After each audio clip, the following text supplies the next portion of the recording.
Buenos días compañeros, compañeras y profesor. Soy Luciano Fabres y junto a Diego y Johan vamos a presentarles el trabajo número 5 de hidrología, el cual consta en el cálculo de la profundidad del nivel freático en un pozo en condiciones de uso, con un pozo vecino y cuando existe una pared impermeable entre cada pozo. Bueno, antes de que mis compañeros procedan a explicarles el ejercicio, voy a darles algunas definiciones importantes para el entendimiento de este. El bombeo es la extracción de agua a través de un pozo con una bomba, produciendo un descenso en la superficie freática. A mayor caudal extraído, mayor será el descenso del nivel freático. El régimen permanente se obtiene cuando el acuífero recibe alimentación externa, por lo que los descensos se estabilizan. Además, la forma y el tamaño del cono se mantiene mientras se sigue extrayendo el agua. El abatimiento es el descenso del nivel freático natural producto del bombeo y va a depender de la distancia a la que estemos evaluando el nivel freático, ya que como vemos en la imagen, a medida que vamos variando el radio, va variando el abatimiento. Si el valor calculado del abatimiento llegara a ser negativo, indica que estamos sobre el nivel freático, por lo que estamos fuera de la zona donde influye el abatimiento. Es decir, el pozo no tiene la profundidad suficiente para alcanzar los niveles donde se encuentra el agua. Un acuífero es una formación geológica permeable, que contiene agua y permite que esta misma circule a través de sus poros o grietas naturalmente, por lo que puede ser explotada en cantidades significativas y en condiciones rentables. Un acuífero libre es un acuífero limitado en su parte inferior o base por una capa impermeable o semiimpermeable, y se recarga de forma local y directamente sobre su área de ocurrencia. Además, su presión está en equilibrio con la presión atmosférica. Es necesario mencionar que a mayor transmitividad o calidad del acuífero, menores serán los abatimientos producidos por el bombeo. La potencia de un acuífero es el espesor de sustrato sin que exista bombeo, es decir, desde la base impermeable del acuífero hasta la altura del nivel freático natural. En el caso de que exista bombeo, la potencia del acuífero será una altura más el abatimiento en un punto I. La altura a diferencia del abatimiento son medidas desde la base impermeable del acuífero hasta su nivel freático. Si una altura llegara a ser menor a cero, nos indica que estamos bajo el acuífero, lo cual es incorrecto, ya que el acuífero por sí solo es capaz de llegar hasta la parte más baja. Bueno, para el cálculo de la altura es necesario ocupar la ecuación de Darcy, donde el área es la superficie del pozo en contacto con el agua y sería la pendiente hidráulica y K el coeficiente de permeabilidad. Una vez desarrollada la ecuación de Darcy, sustituyendo y desarrollando las integrales, podemos obtener una ecuación simplificada para determinar la altura del nivel de agua en un acuífero. Con esta ecuación podemos obtener una altura que desconocemos a una distancia en estudio en base a una altura conocida a una distancia determinada. Generalmente se trabaja con piezómetros para conocer alturas y abatimiento. De esta forma vamos a conocer la distancia a la que se encuentra el piezómetro y su abatimiento y con esto su altura. Y de esta forma podemos reemplazar la ecuación donde buscamos el radio en estudio, que en este caso sería el radio del pozo, para obtener la altura y de esta forma la profundidad del pozo. A continuación mis compañeros les van a explicar el siguiente ejercicio. Aquí tenemos un esquema planteado del enunciado anterior, que corresponde a un acuífero libre con 264 metros de potencia, en donde existe un pozo de 0,2 metros de diámetro con un caudal de requerimiento de 26 litros sobre segundos. Este pozo está distanciado de un piezómetro a 15 metros y su piezómetro marca un abatimiento de 24 metros. Cerca de este pozo existe otro pozo distanciado a 358 metros y que tiene el mismo diámetro, un caudal de 14 litros sobre segundos, distanciado de su propio piezómetro a 25 metros y su piezómetro marca un abatimiento de 12 metros. Piden determinar la profundidad de nuestro pozo cuando actúa por acción propia. Para conocer esto nosotros necesitamos una altura de referencia, la cual corresponderá al complemento del abatimiento de nuestro piezómetro del pozo 1. Para obtener esto nosotros sabemos que la suma de los abatimientos más su altura es igual a una constante que corresponde a la potencia de nuestro acuífero. Entonces, a 264 nosotros le vamos a restar 24 obteniendo así 240 metros. Esto lo vamos a reemplazar en nuestra fórmula vista anteriormente, donde H1 sería nuestra altura de referencia Este sería nuestro caudal de requerimiento de nuestro pozo en metros cúbicos sobre hora, partido por pi por la conductividad hidráulica por el logaritmo natural de el radio de nuestro pozo partido por la distancia del piezómetro al pozo, dándonos así un H2 de 209,77 metros. Pero esto es desde la capa impermeable del acuífero, hasta su nivel freático de agotamiento. Entonces, a 264 nosotros le vamos a restar el valor que acabamos de conocer, dándonos así 54,23 metros, que es la profundidad que estábamos buscando. En el siguiente enunciado nos piden determinar la profundidad que se encuentra en nuestro pozo si se encuentra funcionando el pozo del predio vecino.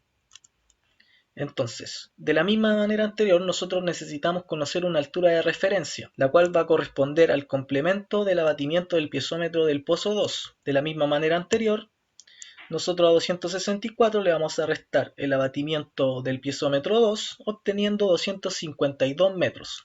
Esto lo reemplazamos en nuestra fórmula y aquí está la altura de piezómetro 2, el caudal de nuestro pozo 2, partido por pi por la conductividad hidráulica por el logaritmo natural de la distancia de nuestros pozos sobre nuestra distancia de nuestro pozo al piezómetro 2, obteniendo así 259,6 metros. Pero esto no es lo que necesitamos conocer. Nosotros necesitamos conocer el complemento, que es 4,4 metros. Finalmente, cuando ambos pozos están en funcionamiento, el abatimiento total es la suma de ambos abatimientos. El abatimiento del pozo 1 más el abatimiento del pozo 2, dando así 58,63 metros.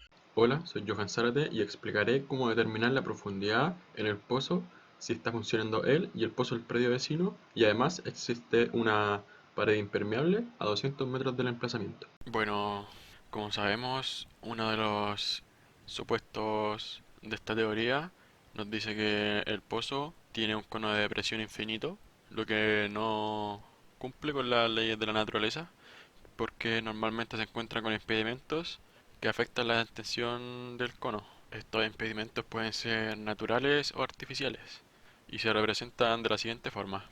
Para empezar, debemos situarnos en nuestro proyecto. Como se puede apreciar, a la parte izquierda tenemos nuestros dos pozos. Pozo A, el que se construirá con su pisómetro a una distancia de 15 metros, y el pozo B, que es el pozo del predio vecino, con su pisómetro a 25 metros. Además, están a una distancia de 358 metros. Estos son datos conocidos. Nosotros como grupo dispusimos el muro permeable a 200 metros del pozo A en este orden. Se pueden observar también los conos de depresión que tiene cada pozo. El pozo en estudio en este caso será el pozo A. Se puede observar que su cono de depresión se ve cortado por el muro impermeable, por lo que para calcular el abatimiento que sufrirá nuestro pozo en estudio A través del muro impermeable, se crean los pozos espejo, dos pozos de iguales características, mismos parámetros, como se puede observar,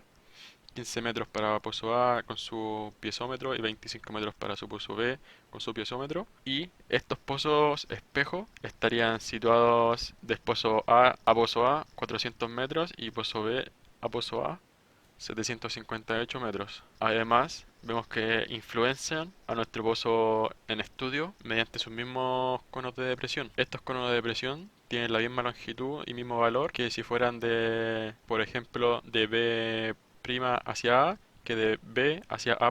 Mismo valor, misma longitud y mismo radio. Ahora bien, obtenido estos datos, para calcular el abatimiento que producen estos tres pozos hacia nuestro pozo A, incluyendo el mismo pozo A hacia pozo A, de los ejercicios anteriores, obtenemos el abatimiento del pozo A ejercido por pozo A y el abatimiento del pozo A ejercido por pozo B. Estos son datos que se obtuvieron anteriormente junto a los datos conocidos utilizados para el cálculo de los primeros abatimientos y utilizados para realizar los cálculos actuales, además de los datos nuevos que serían las distancias entre A y A' y A y B', utilizando la ecuación de acuíferos libres. Tendremos que, para calcular el abatimiento en el pozo A ejercido por el pozo A, no nos queda nada más que reemplazar, teniendo nuestra altura 1 como la altura del piezómetro A, nuestro caudal del pozo A y nuestro radio 2 sería la distancia desde el pozo A hasta el pozo A',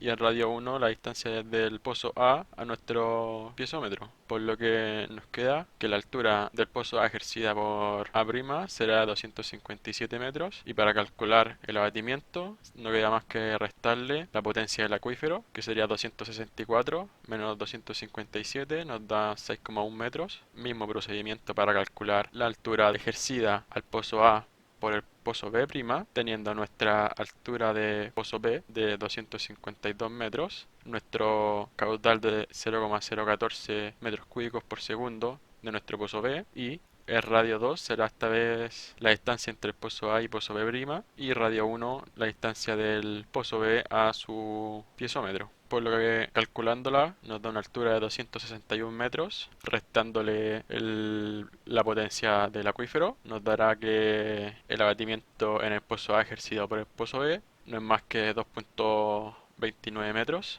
Ahora bien, calculado todos nuestros datos, realizando una sumatoria de abatimientos con los dos obtenidos anteriormente junto a los dos obtenidos en este procedimiento, nos da un abatimiento total de 67,02 metros, lo que responde a la pregunta planteada. También podemos decir que como nuestro abatimiento es menor a nuestra potencia del acuífero, está dentro de las normas o la teoría indicada, ya que si el abatimiento nos da mayor a la potencia, se escaparía de la realidad y de la teoría planteada. Con esto concluimos nuestro taller número 5.